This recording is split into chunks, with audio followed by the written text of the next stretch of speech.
The Women of Email presents the All-Star Diversity Panel. And in the spirit of being diverse, we have a male on the panel, so I'm very excited about that. But before we do that, we have some giveaways, the champagne and the book. So let's see. First winner from the Adobe group. Champagne winner is Barbara Kedslor. Hopefully I'm saying your name right. Congratulations, Barbara. If you're in the room, come get your champagne. If you're not, we'll leave it up here for you. Okay, and winner of the book is David Douglas. Are you in here? Yes, awesome. Good job, David. Way to rock. Okay, now we have another champagne winner, Tara Clark. Are you in here? Yeah, there you go. Awesome. You feel free to open that now if you'd like. And then book winner, Debbie Tolman. Are you in here? Yep, awesome. Debbie, back there. Barbara. Yes. Yay, Barbara. All right, Barbara. Congratulations. And then Debbie back there gets a book. Okay, now we have another champagne winner, Kendra Kelly. Are you in here? Don't worry, we will keep your champagne for you. And then book winner, Brian O'Meal, I think. Is that O'Meal? From Commissions Inc. From Commissions Inc. Okay. We've got a book for you. Okay. Crystal Payton, got a champagne bottle for you if you're in here. And Heather Stables, we've got a book for you if you are in here. All right, we got a book winner. Woohoo! I feel like Oprah. You get a book. You get champagne. All right, Allie Blessing. What a nice last name. You get some champagne if you're in here. And then finally, last but not least, Hannah Dreher. You win a book. Nice. Champagne for you. Awesome. Well, thank you all so much. And let's dig into the Women of Email. Great. Thank you. It's up to you guys whether you want to really get incredibly real and honest. We'll leave the champagne at your discretion. Honesty's not going to be a problem. Yeah, great. So real quickly before I turn it over to Jen Capstraw of Adobe and one of the co-founders of the Women of Email, who's running this session, one of the things we wanted to do with EiQ was really be honest and really put forth with a day that was reflective of our industry. And that didn't just mean content and speakers and a great attendee day experience. We wanted it to be reflective of what our industry looks like. And a lot of the conferences I've been going to for the last 15 years really didn't do that with the people that I see on a day in and day out of who really is in this channel. So that's how we got connected with the Women of Email, which has done a phenomenal job in a short period of time of really building this network. And I don't want to steal any of Jen's thunder, but here we are, and this is the first ever discussion about diversity in email. So I'm incredibly excited about it. Thank you guys, all of you, for being here. And this is, I really think it's going to be one of the highlights of the day. So Jen Capstraw, all you. Thanks, Sims. Thanks, everybody, for joining us. We've got a little disclaimer here. All of the folks up here are speaking on their personal behalf. We're not representing our companies in any capacity. All of our opinions are our own and don't represent necessarily the views of our employers. So there you have that. And this is who we are. So I'm going to give the panel a chance to introduce themselves, starting with Sue Cho. Hi, my name is Sue Cho. I'm the director of email at Autolist. I've been doing email marketing for about 8 years now. That's me. April Mullen. I'm a senior marketing strategist at Celigent, co-founder of Women of Email, and I also write twice a month for Media Post. I have a column in the Email Insider column, so good to be here. Hello, everyone. I'm Hadia Dashe. I consult for Merch Bar, which is a music marketing startup. And I've been doing email marketing for about 7 years now. And when I'm not with Merch Bar, I am helping other e-commerce brands really kick ass in the email space.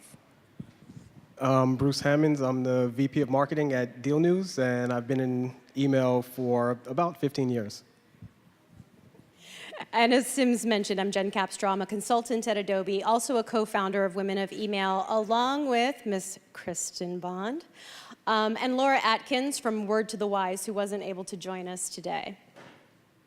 So who are the Women of Email? Well, this is our mission statement. We have been founded to promote leadership and cultivate professional growth among women in the email space. We are approaching 700 members in 10 short months of our informal organization. We have representation in 20 countries. We are on every continent except for Antarctica and South America. So if you know any marketers on either of those continents, please get them in touch with me. We've had dozens of meetups in 4 countries so far. This thing has really taken off. We've got a hashtag too, so if you like what you're hearing and you want to tweet at us, in addition to the hashtag EiQ gathering, please hashtag WeMail. As I was giving some thought to how to kick off this conversation, I was looking at some things that people had said about diversity within email, and I came across this quote on a forum from last year. And I'm going to read it to you. Diversity is one of those things most people would like to magically happen. It's important, but not really important enough to proactively do anything to make it a reality. Honestly examining a lack of diversity should make you reflect on the fact that it didn't happen by accident. Now, I understand the need for having the conversation, but after a while, the conversation needs to go beyond the problem itself. And admitting the presence of a problem is the first step, but I think we've been aware of the problem for a while. Well, at least some of us have. And it turns out that that was something that was penned by Mr. Bruce Hammonds, who's on our panel today. So I thought that'd be a good way to set our tone. So is there a problem with sexism in technology? Depends on who you ask. But seriously, is it? And is it a problem for email in particular? Well, you could say so. It's not too often that you get a really blatant, explicitly sexist interaction in our space, but every now and then someone goes out of their way to tell you all about their sexual fantasies. This was a nice email for me to wake up to last January. This person sent this as something that I think he thought it was semi-anonymous, but just to let you know, we know exactly who he is. We know where he works, because we're women of email and we're brilliant, and we can figure these things out.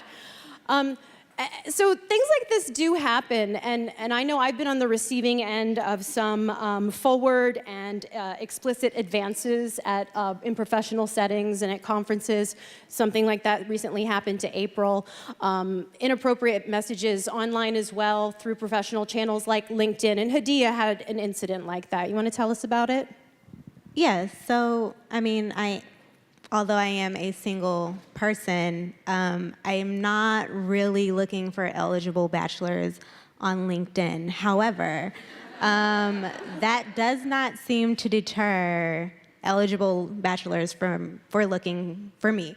And I have gotten job requests and actually have gone through interview processes where it was just more so the recruiter or the hiring manager going through a really elaborate attempt to ask me out on a date. So I would answer this question as saying, yes, sexism is a problem, and this is just one example of a obviously very sexist situation, but it does exist, and for anyone out there, just an FYI, maybe don't use LinkedIn as a replacement for Tinder or Match. I highly recommend Tinder. So if you take a look at the numbers, women are pretty underrepresented in technology, and depending on what kind of source you're looking at, it ranges from about 16% to 25%, depending on how you quantify what is technology. We did find out recently via Litmus that we've got nearly a 50-50 split among the genders within email marketing, which is pretty fascinating. I wondered, why is it that so many women are drawn to email, but not necessarily tech? And Sue had some ideas about that. So anecdotally, and from what I've heard from my friends and my personal experience, is that I didn't really see email marketing as a tech job. I saw the word marketing, and I thought of it as a visual, very creative type of role, what we see in Mad Men.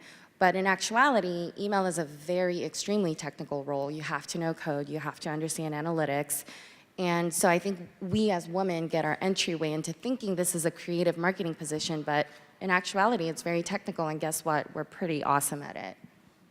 It's true. Women are awesome. Oh, wait, Jen, I wanted to make that one comment that email is a gateway drug to tech. It's true. It's made us more technical. We get drawn in by the creative side. Hey, the guys who are running our countdown clock, it's not running, so I'm definitely going to run over. Hey, there we go. Still not running. All right, you guys work on that. Thank you. No, give us more than 15 minutes. We got a lot to say. So we've got a number of quotes that we're going to put up on the screen here, and these are all statements that have been made by individuals within the email industry in public ways, so either on a forum or on a blog or via Twitter. And this is a statement that I found a little surprising. Positive discrimination is just that, discrimination. Employ the best person for the job. Gender is and should be as irrelevant as race or religion. So this concept of meritocracy is really something that's often used as a justification for a lack of diversity or an excuse for it. And we're going to touch on that a little bit more later. But first, this literally equates diversity initiatives with discrimination, which I find honestly a little bit disturbing. There's a suggestion that there are unfair advantages when you want a diverse workforce. Hadia, what's your take on this? Yeah, I've never had an unfair pay raise, or I've never had an unfair advantage in getting a job. I think that when people make comments similar to this, they're often, they're made with a slight tinge of jealousy or a bit of a chip on their shoulder. I think for a lot of women and underrepresented minorities, we would never have that experience. We would never look on someone else as like, they're discriminating against me because, like, we would never say anything that wasn't warranted. And so I don't think there is a such thing as even positive discrimination. There's no way that trying to create an equal playing field for all people is in itself discriminatory. I think statements like this are actually just very harmful. We often hear this best person for the job meritocracy mentality. Bruce, what does that mean to you, the best person for the job, or what is this person trying to tell us? Yeah, I think what happens is when you're, to paraphrase someone I heard a while back, when you're used to privilege, equality feels like oppression. And you know, when people say, oh, just employ the best person, sure, yes, gender and race should be irrelevant. We all know it's not. And when we say, oh, we should just employ the best person, there's this assumption or this notion that if we do something different than we're doing now, it's a bit of a compromise.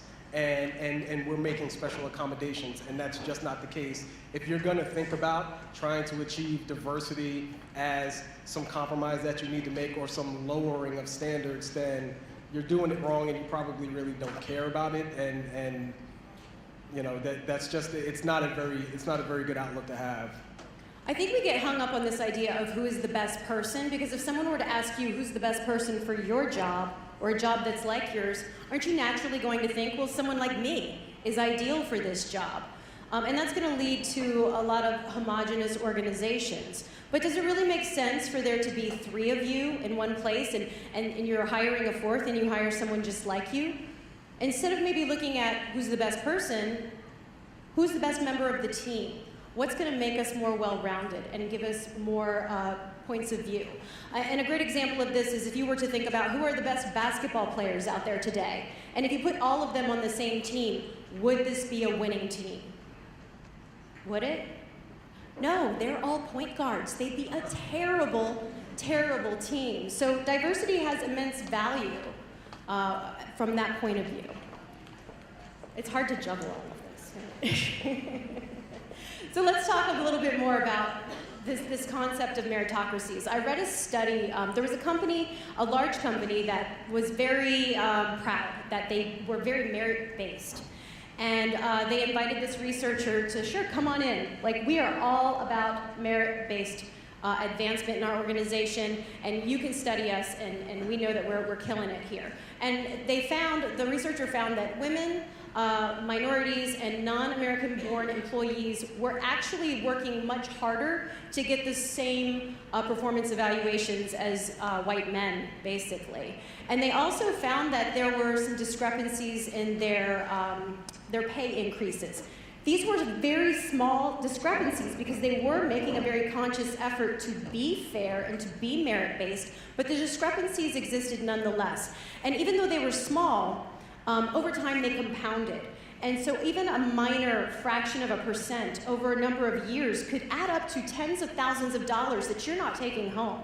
Or in a highly specialized field like email that's a little bit higher paying, it could literally amount to hundreds of thousands of dollars that you don't get paid. And this is a merit-based environment. So the researchers' findings were that a meritocracy is literally impossible. Our biases make it an impossibility. We're too human for it. So there is a lot of value in having diverse points of view, especially in email marketing, because we are marketers and we're putting messaging out into the world. So here's an example of a message that went out, and with a really interesting subject line: lifting the skirt on trends with data. April, tell me what's wrong with this. Well, I think it's pretty obvious what's wrong with this. But I will say, I think the sender of this message probably didn't have a nefarious objective here. I will cut them some slack. I know how difficult it is to be clever, to get the open. Actually worked for a company years ago where the president of the company, for whatever reason, wanted to write subject lines. So she came to me and said, we were launching a handbag line, and she said, can you send an email with a subject line that says, are you a bag lady? And there were like a million reasons why we should not do that. So I talked her off the ledge. But I think sometimes in our quest to be clever and to drive interaction and opens, we forget how the recipient is actually going to receive that. So I think that's what happened here, but this is not okay. I mean, this is sexual harassment, and subject lines like this normalize the behavior that we're trying to eliminate. Literally a joke about a crime against women. Isn't that clever? Here's another example that Bruce brought to my attention from Xbox. This was the subject line. So tell me about this, Bruce. Yeah, this was, I came across an article on this, and the person that wrote the article, they talked about how, there was, some people were offended by this, and, it can be interpreted as a bit of a racial slur, very close to a racial slur. And the person that wrote the article said, well, if only they had A/B tested the subject line. And I thought, well, what the hell were they going to A/B test? What were you going to A/B test against? And my whole thing is, I felt like the analysis of this was so wrong. If you had someone on your team that could say, you know what, guys, I don't think this is the best idea, then you could avoid this situation altogether, not an A/B test. Microsoft was really quick to issue an apology about this. Within hours of it going out, they said, ooh, our bad, we're sorry, like sincerely sorry. And what was really interesting to me about this apology was outrage from people that Microsoft apologized. I thought that was bizarre. People were upset that Microsoft apologized. Perhaps there are people in this audience that feel that same way. I'm not sure, but Hadia, what do you think about that? I think that we see that a lot, especially now, and especially on Twitter. There's this kind of backlash against being politically correct or PC, and it's something that Bruce mentioned earlier when we were talking. We have a whole presidential campaign based on the fact that people are just tired of being PC. And that's how we have the president we have now, which 94% of black women did not vote for. But that's another conversation for another panel.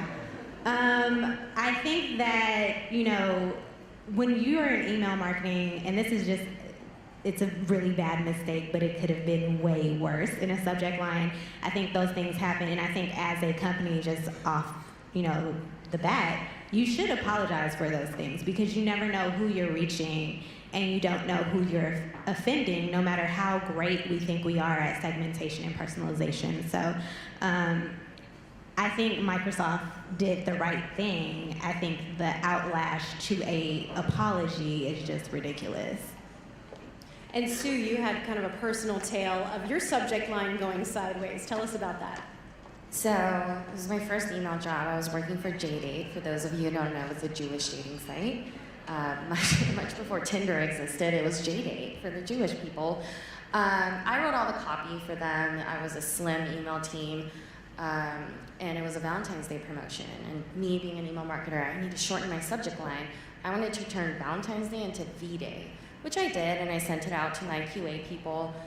Luckily, one of my QA engineers was a Jewish man, and he kind of flagged that, and he was like, V-Day is a very different thing for the Jewish population. It's reminiscent of a very solemn day that you probably don't want to mention. I had no idea. I was just trying to get my characters into my subject line. So thankfully, I didn't offend pretty much all of my audience. I would never have known. Well, sometimes we go in the other direction. It's not that we are blind to diversity, but maybe we're trying a little too hard. And I know that when I was hands-on, I was guilty of that. I would use stock images like this, like, look at the diversity, we're so inclusive. And I always felt a little awkward about it. And Sue, you and we had a conversation about diversity as a checkbox. Tell me about that. I feel like a lot of times when people think of prioritizing diversity, it's almost like a Noah's Ark, right? You're like, oh, 2 of these people, 1 of these people, we're good. It's not necessarily like that, and I fortunately work for a company.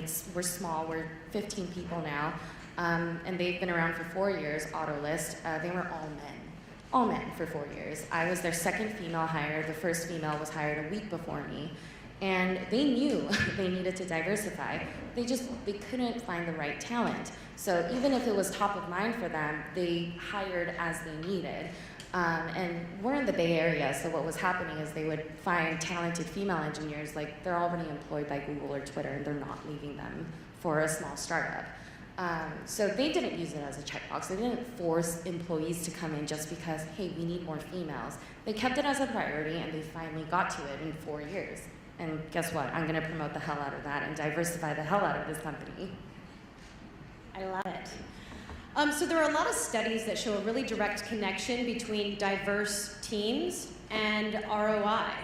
And in fact, one study that looked at diversity among leadership in 1,800 companies found that when leaders had a speak-up culture where everyone felt empowered to speak their mind, state their point of view, and leadership embodied diverse qualities, they had a 45% higher likelihood of improved market share over the last year and a 70% higher likelihood of capturing a new market.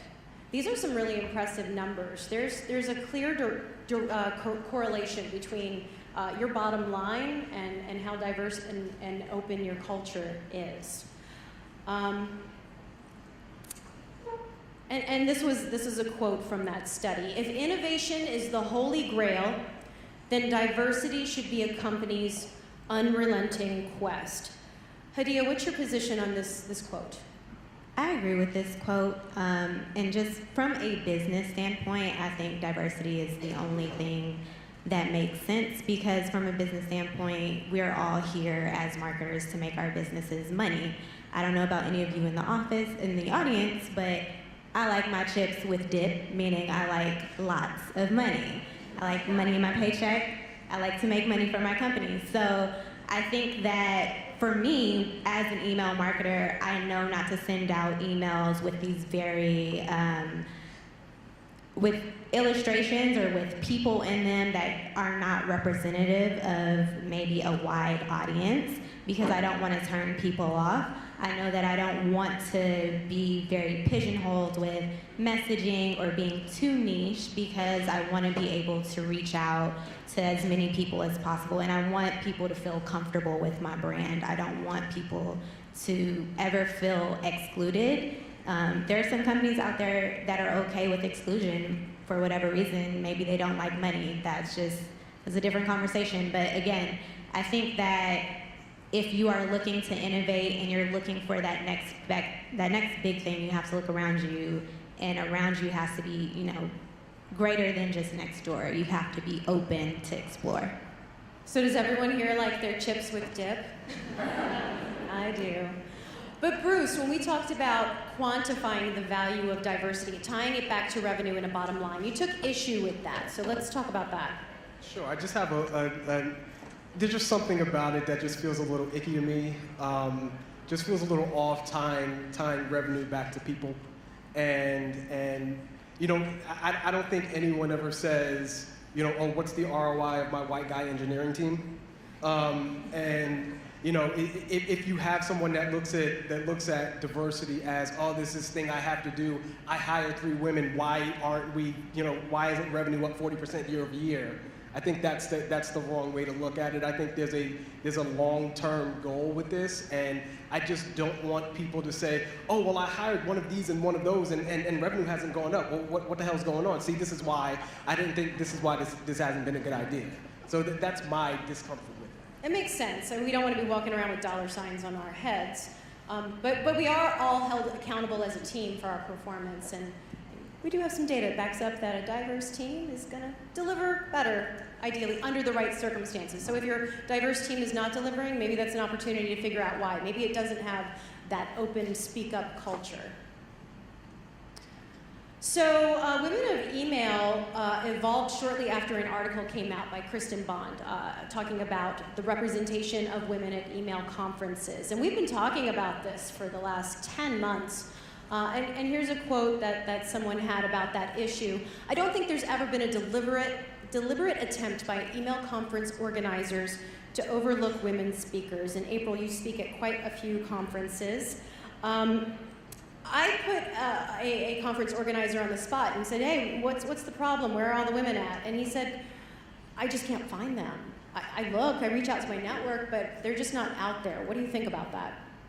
Well, I can tell you they are definitely out there, and Women of Email has a speakers bureau, so if any of you need speakers, we are here. But I would say that the challenge there is this guy that you're referring to, he's tapping his own network. And naturally, we tend to network with people that are like us, or people that are already kind of, quote, famous in the industry. And that's going to limit who's speaking at conferences. That's going to limit the pushing forward of our industry by hearing from a diverse set of perspectives. I think, you know, this guy's really limiting himself. And Sue, you are a conference organizer yourself. Do you find it difficult to find female speakers? Not at all. I worked with the Media Post Email Insider Summit as a part of their programming committee for a couple years, and when I reached out to my network, and my network is, I just look through my email, my inbox full of all the lovely work that we do, and I look up the brands that I really like, and then guess what? I stalk them on LinkedIn, and I message them. It's pretty equal, woman to male. I mean, look at our numbers. We're over 40% women of email, so. Yeah, and there are some studies that show that conference organizers that are male, their conferences tend to skew male, and conference organizers who are female tend to have a lot more balance. So here's another quote. This is something that was sent to me on Twitter. Devil's advocate, shouldn't it be more about putting on the best topics despite gender either way? So the suggestion here is that some special treatment is being demanded. April, when someone takes a position and is using the phrase devil's advocate when it comes to diversity or gender equality, what are they really saying? Ooh, you're forcing me to go deep here. But what the devil's advocate is doing is they are siding with the status quo. And the status quo is the very thing that marginalized groups are trying to get through. We're trying to push past that. And so I would say if you're playing the part of devil's advocate when it comes to challenging the need for diversity, you're insulting my personal experiences as a person of a marginalized group, and you're saying that your opinion as someone that's not in a marginalized group is more important than my experiences. Yes, girl. Wow, that was tough. I need a drink. So don't do that. Don't play devil's advocate. I think it's kind of a cowardly thing to do. There's this notion that if someone, like, let's say myself, I'm obviously pushing for more diversity in our industry. It doesn't mean that I'm competing with the white men in our industry. In fact, I love our male allies. And can we give a round of applause for male allies? We need male allies to lift us up and to coach us and to mentor us and to allow us to participate. Or we need to just jump in, is really what it is, and we're doing that. But it's, it's a really important thing. Don't hide behind being a devil's advocate. Just have a conversation, because if you play the devil's advocate card, you're stopping the conversation. I have nothing to hear from you at this point.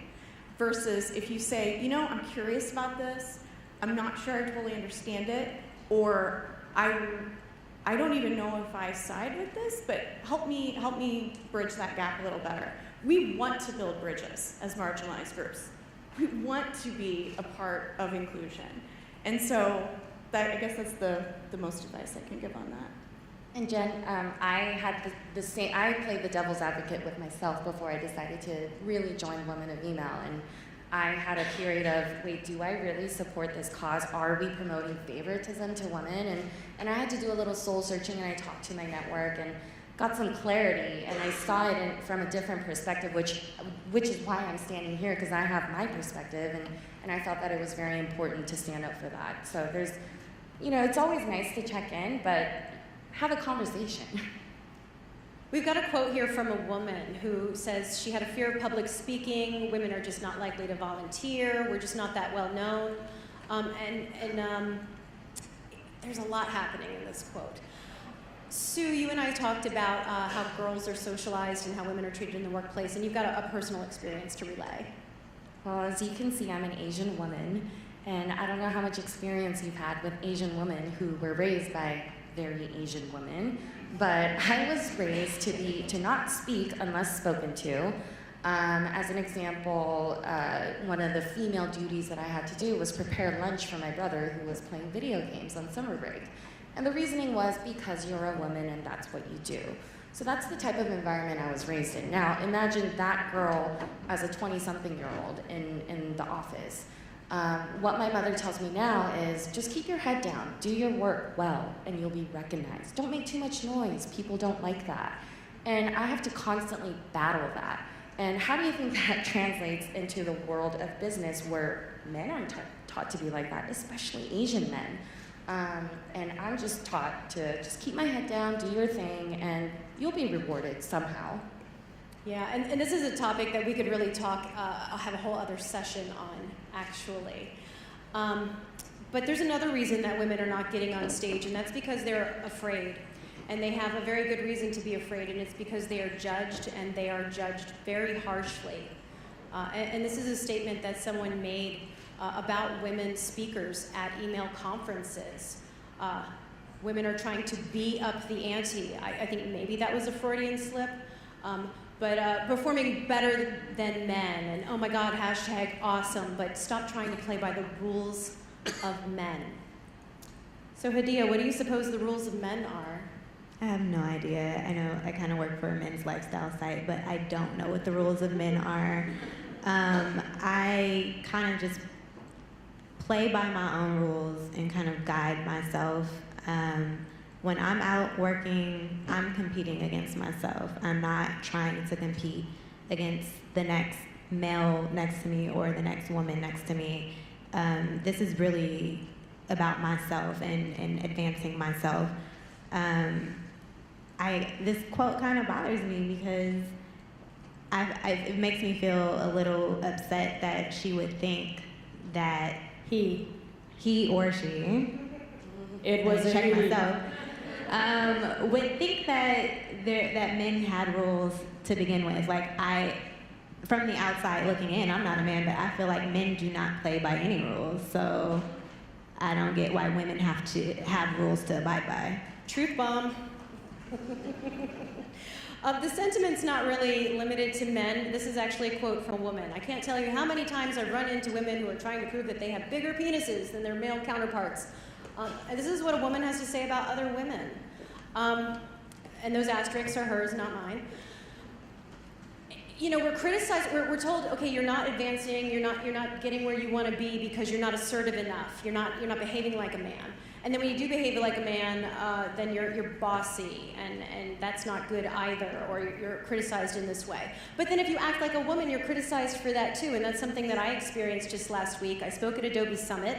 I had unbelievable reviews from the attendees, but there was one person, and their comment was that I was trying too hard to be cute and friendly. And I was like, wow, let's file that under things that nobody ever says about men.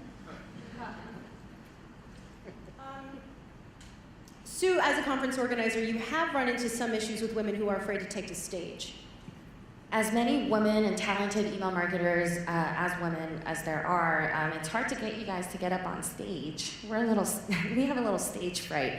You know, some comments that I've heard, some of the females that I've approached to take the stage is, oh, I don't think I'll look good on stage. I think people won't take me seriously. I think they'll laugh at me. I don't know what I'm talking about. Yes, you do. You're gonna be awesome. And I have to sit there convincing them that they're smart and capable and they should do this. And eventually they just end up speaking on a panel and not moderating, just hiding back. Although that's what I'm doing. That's not why I'm doing it. But you guys can do it. You're awesome. You just have to have more faith in yourselves. All right, so let's talk about some solutions here. We've definitely identified some problems. That quote from Bruce at the beginning said, admitting you have a problem is the first step, and I hope that those of you who are here who didn't think that there was a problem before you came in this room, that you're a little more objective about that now, honestly. There are a lot of female faces in here, so I feel like you're all pretty aware. So what can we do to advance diversity in email? April, you and I talked about this idea of sending the elevator back down. Can you explain that? Yes. So when we reach the higher level of our careers, let's not forget, even though we're balancing being maybe a wife, managing household tasks, that still largely falls on women, maybe raising children, playing taxi. Let's not forget that you also need to make time to mentor women that are, lower down, more junior in their careers. I think a lot of female executives don't do that, and I don't think that comes from a bad place. I think she's just juggling a lot. And she's also fighting really, really hard to maintain her status in the boys' club. And so reach out. As hard as it is, as difficult as it is to make that balance, when you get to that point in your career where you go, I think I've kind of arrived, because I don't think any woman ever says, I have arrived. I think I've kind of arrived, right? Like we always ask the question. When you get to that point, mentor someone. Tell your junior employees, you've got this, you can do this. I think that's incredibly important, and we cannot forget about that. We have to do that. And Sue, a woman inspired you. Tell us about that. Kristen Bond. So this is what April's talking about is exactly what happened to me. I met Kristen first at the Salesforce Marketing Cloud Connections Conference. Huge conference, right? It was my first conference as an email marketer. And I see young Kristen over there, brilliant up on stage, sharing it with her older counterparts and the more of the faces that you would expect to see at a conference. And then I see her, and she's smart, she's witty, she's funny, and she's kind of like me. We're a similar age. And to see someone like me up on stage really impacted me, because it opened this door for me, like, wow, maybe I can be up on there too one day. And look, it's happening. I instantly became friends with Kristen, and we've been friends ever since and lifting each other up. And here I am speaking at conferences, and guess what? I recruit her at conferences as well, because I think she's so inspirational. So, I hope that being up here, that some, younger Asian email marketer will see me and say, I can be that one day. So you never know what kind of impact you're having by your own actions. Hadia, what other solutions are there to solving these problems?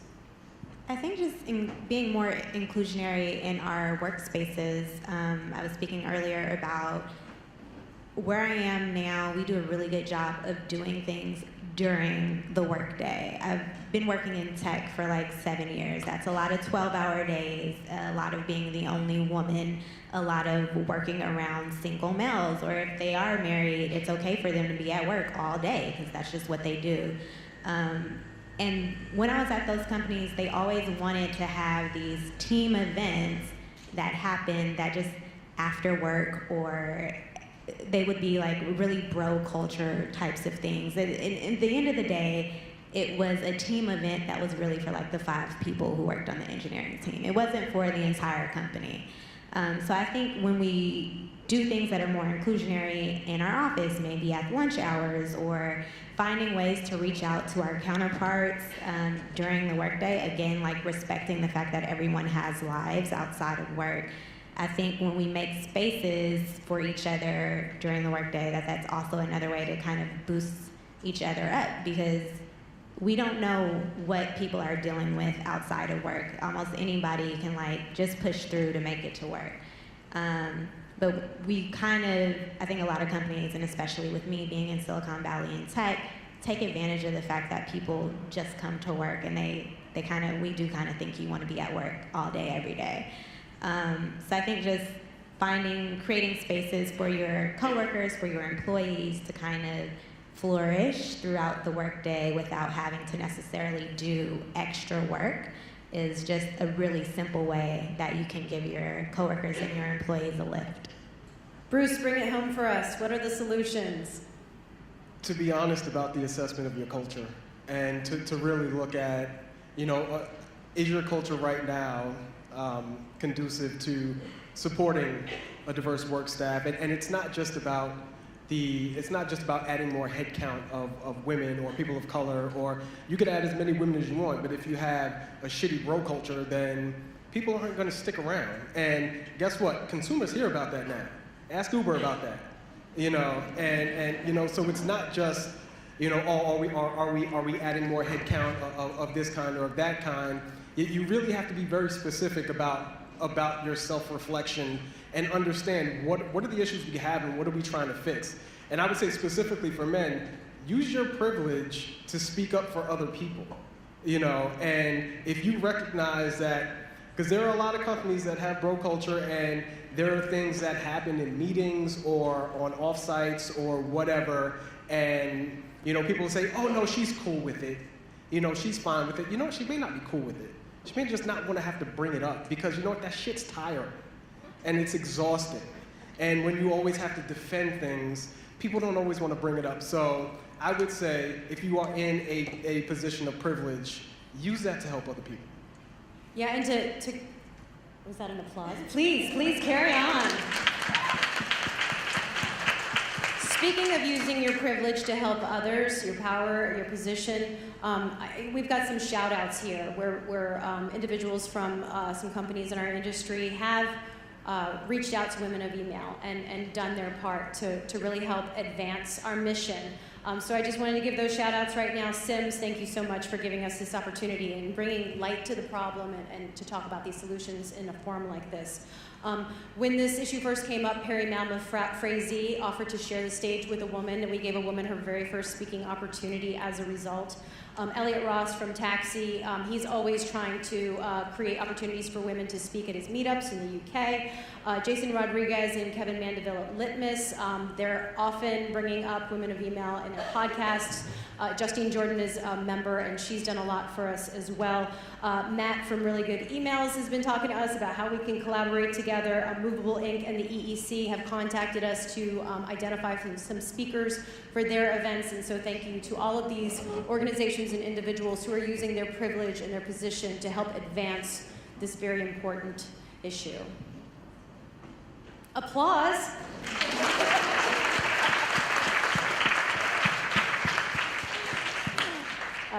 Really quickly, for this conference, what was the breakdown, Kristen, of the percentage of female speakers to male speakers? It was pretty evenly split. So majority on the female side, just a little over 50% for the women. So kudos to Sims, and you're 58% women, 42% men. Brightwave, you guys are awesome. Woo-hoo. We love you, Brightwave. And on that note, so time for Q&A. Awesome. So we can take some questions from the audience. I see a hand.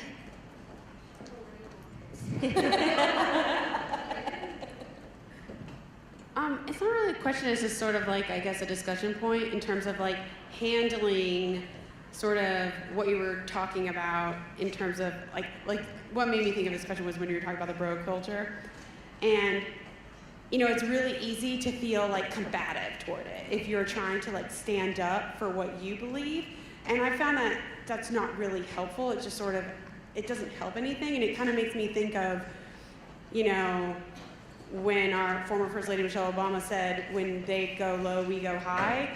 And so I kind of want to get your thoughts on like how to inspire yourself to kind of take the high road when you encounter sort of a disgusting situation, and how to kind of use that as a way to educate others and help them see your perspective. Great point, thank you. I don't mind. Anybody? Quickly answer. Okay. I work in tech, and it's definitely a boys' club. My company has recognized that like they want more diversity, so my company is incredibly supportive. But I've built a personal, what I'll call a board of directors. And these are my male allies within the organization, where when I go and present, I get honest feedback from them. These are my trusted advisors. These are the same people I will go to if I see a problem in the organization that needs to be solved.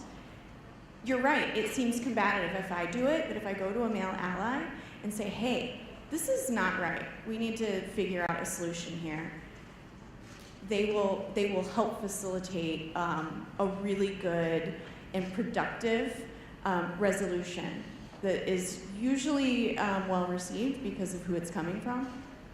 Unfortunately, I can't do it, but it's good to have those allies. Also, humor. I try to combat biases with humor because it deflects. And we're always balancing that assertive versus aggressive thing as a woman, but we could talk about that forever. We've got time for one more question. Anybody? Oh, great. Awesome. Here we go. So just following up on that statement and the idea of the devil's advocate. So by doing that approach, though I think it is effective, are you ever concerned that that's going to just continue the propensity so that we should be able to have the ability to call a spade regardless of gender and say, that's incorrect? Earlier you talked about, after the meeting, addressing it head on. So the question was around how do you call a spade and address it head on. I wouldn't publicly flog someone. That's never gonna bode well for you, especially as a woman. You'll be seen as mean mommy. But after the meeting, pulling someone aside and say, you know, that really made you sound like a jerk. And I know that's not who you are, or maybe it is who they are.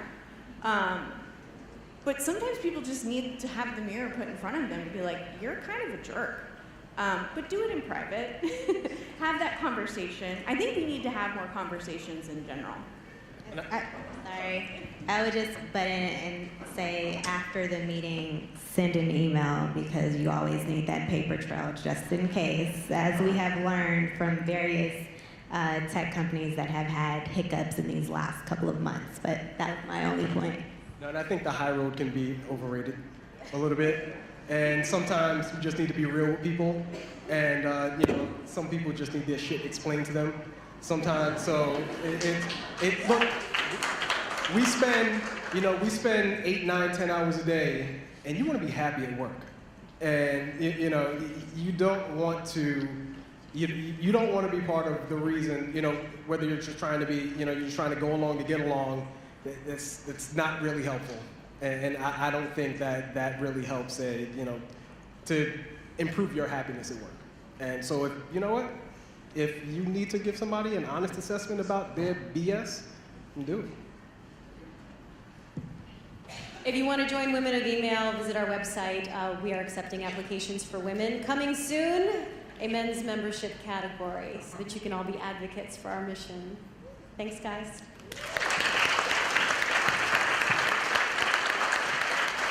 Thank you all so much. That was really, really insightful and inspiring.